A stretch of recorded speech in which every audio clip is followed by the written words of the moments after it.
Crônicas do Amanhecer, por Feijão Centro Espírita Allan Kardec de Balneário Gaivota, 21 de março de 2021.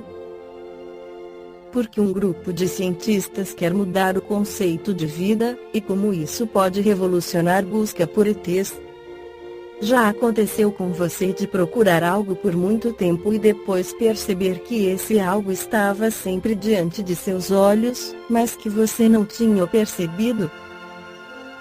Pode ser desde os seus óculos ou algo bem maior, como o amor da sua vida. Por não procurar direito, você pode acabar cego para algo que está bem na sua frente.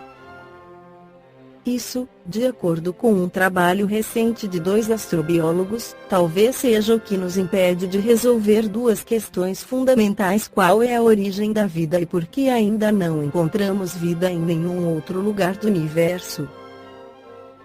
Pode ser que as respostas estejam diante de nós, mas que as estamos procurando da maneira errada.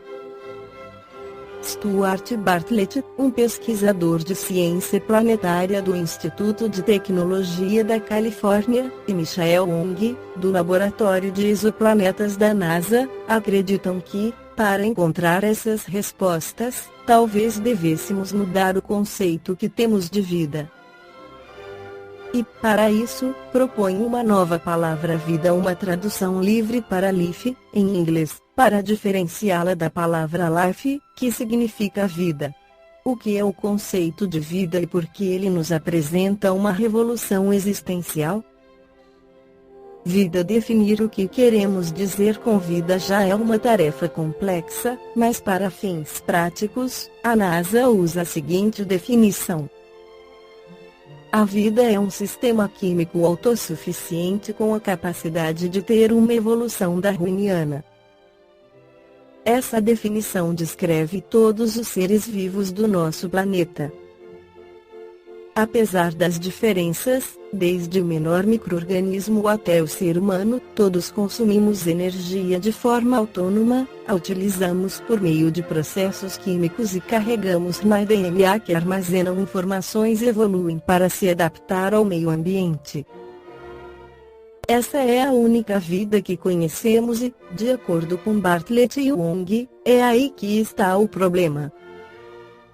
Temos apenas um exemplo do que é a vida, disse Bartlett, é BBC Mundo, serviço em língua espanhola da BBC. Se nos focarmos apenas em sistemas que usam processos químicos, podemos perder outros exemplos de vida, acrescenta. A ideia de Bartlett é que estamos usando uma definição de vida muito restrita, impedindo-nos de ver outras formas de vida possíveis que podem ter sempre existido, mas que esquecemos. Diante dessa visão limitada, Bartlett e Wong propõem o conceito de vida. Vida. A proposta de Bartlett e Wong é que qualquer sistema que atenda a essas 4 habilidades seja considerado vivo: dissipação, capturar e processar energia, autocatálise, crescer ou se expandir, homeostase e manter um equilíbrio interno quando as condições exteriores mudam, aprendizado, armazenar e processar informação e utilizá-la para aumentar suas possibilidades de sobrevivência. Sob essa ótica, a vida, como a conhecemos, é apenas uma das maneiras de atender a esses 4 requisitos, disse Wong à BBC Mundo. Em outras palavras, a vida é apenas uma forma de vida, mas pode haver muitas outras. A origem da vida. O conceito de vida busca reformular a forma como a questão sobre a origem da vida na Terra é colocada. Muitas das teorias sobre a origem da vida na Terra são baseadas na observação de características que são visíveis hoje. No entanto, Bartlett e Wong observam, há poucas evidências de que qualquer uma dessas características estivesse presente no início da vida. Não podemos reconstruir as primeiras formas de vida na Terra simplesmente olhando para as que existem hoje, diz Douglas Vakoshi, presidente de Mensagens para Extraterrestres Inteligentes METI, uma organização científica que tenta contatar sinais de vida em outras partes do universo.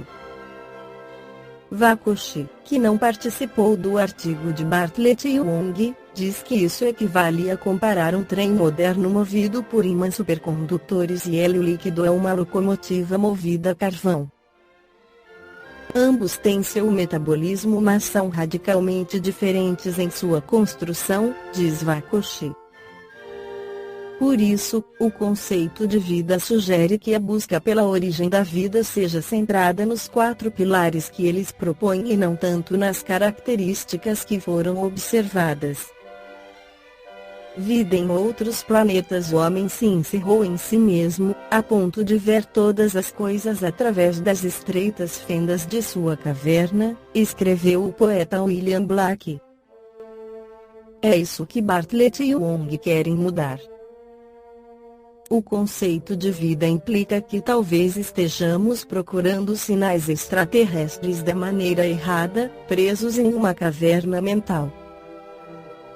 Buscar vida, em vez de apenas vida, pode trazer resultados mais frutíferos, dizem os astrobiólogos.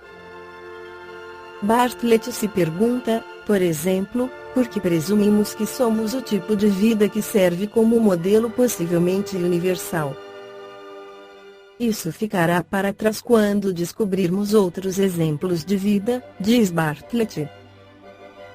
As possibilidades são infinitas e nossa imaginação é insuficiente, mas como exemplo Bartlett menciona que talvez um dia encontremos seres que armazenam informações com algo que não seja o DNA, ou que realizam o metabolismo com enzimas que não conhecemos na Terra. A vida extraterrestre terá formas que vão além de nossos sonhos mais selvagens, diz Vakoshi.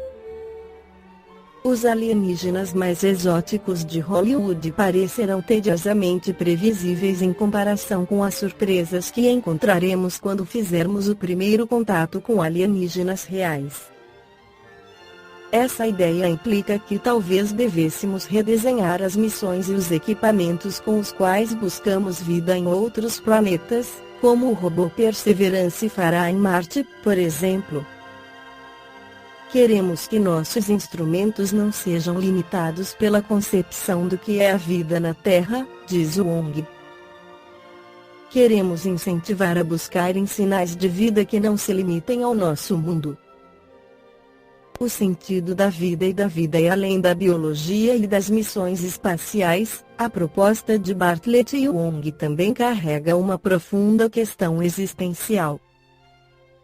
Primeiro pensamos que éramos o centro do universo, depois dissemos ok, podemos não ser o centro do universo, mas somos a melhor espécie na Terra e devemos ser o modelo de vida em outros lugares. O novo conceito que ele propõe, entretanto, rebaixa um pouco essas pretensões e nos diz que talvez nossa vida seja apenas uma no meio de um imenso grupo de formas de vida. No Livro dos Espíritos, Allan Kardec apresenta o conceito de vida. Segundo os espíritos, os seres orgânicos são os que têm em si uma fonte de atividade íntima que lhes dá a vida. Nascem, crescem, reproduzem-se por si mesmos e morrem. São providos de órgãos especiais para a execução dos diferentes atos da vida, órgãos esses apropriados às necessidades que a conservação própria lhes impõe. Nessa classe estão compreendidos os homens, os animais e as plantas. Seres inorgânicos são todos os que carecem de vitalidade, de movimentos próprios e que se formam apenas pela agregação da matéria. Tais são os minerais, a água, o ar, etc. 60. É a mesma força que une os elementos da matéria nos corpos orgânicos e nos inorgânicos? Sim, a lei de atração é a mesma para todos. 1. A diferença entre a matéria dos corpos orgânicos e a dos inorgânicos? A matéria é sempre a mesma, porém nos corpos orgânicos está animalizada. 62. Qual a causa da animalização da matéria? Sua união com o princípio vital. 63. O princípio vital reside em algum agente particular, ou é simplesmente uma propriedade da matéria organizada? Numa palavra, é efeito, ou causa. Uma e outra coisa. A vida é um efeito devido à ação de um agente sobre a matéria. Esse agente, sem a matéria, não é vida, do mesmo modo que a matéria não pode viver sem esse agente. Ele dá a vida a todos os seres que o absorvem e assimilam. 64. Vimos que o espírito e a matéria são dois elementos constitutivos do universo. O princípio vital será um terceiro. É, sem dúvida, um dos elementos necessários à constituição do universo, mas que também tem sua origem na matéria universal modificada. É, para vós, um elemento, como o oxigênio e o hidrogênio, que, entretanto, não são elementos primitivos, pois que tudo isso deriva de um só princípio. Parece resultar daí que a vitalidade não tem seu princípio num agente primitivo distinto e sim numa propriedade especial da matéria universal, devido a certas modificações. Isto é consequência do que dissemos. 65. O princípio vital reside em alguns dos corpos que conhecemos. Ele tem por fonte fluido universal.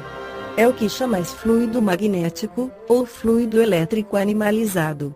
É o intermediário, o elo entre o espírito e a matéria. 66. O princípio vital é um só para todos os seres orgânicos? Sim, modificado segundo as espécies. É ele que lhes dá movimento e atividade e os distingue da matéria inerte, porquanto o movimento da matéria não é a vida. Esse movimento ela o recebe, não o dá. 67. A vitalidade é atributo permanente do agente vital, ou se desenvolve tão só pelo funcionamento dos órgãos. Ela não se desenvolve senão com o corpo. Não dissemos que esse agente sem a matéria não é a vida? A união dos dois é necessária para produzir a vida. A poder-se-á dizer que a vitalidade se acha em estado latente, quando o agente vital não está unido ao corpo. Sim, é isso. O conjunto dos órgãos constitui uma espécie de mecanismo que recebe sua impulsão da atividade íntima ou princípio vital que entre eles existe. O princípio vital é a força motriz dos corpos orgânicos. Ao mesmo tempo que o agente vital dá impulsão aos órgãos, a ação destes entretém e desenvolve a atividade daquele agente, quase como sucede com o atrito, que desenvolve o calor. Esta foi a crônica do amanhecer de 21 de março de 2021. Por Feijão Centro Espírita Allan Kardec de Balneário Gaivota. Que a paz esteja com todos.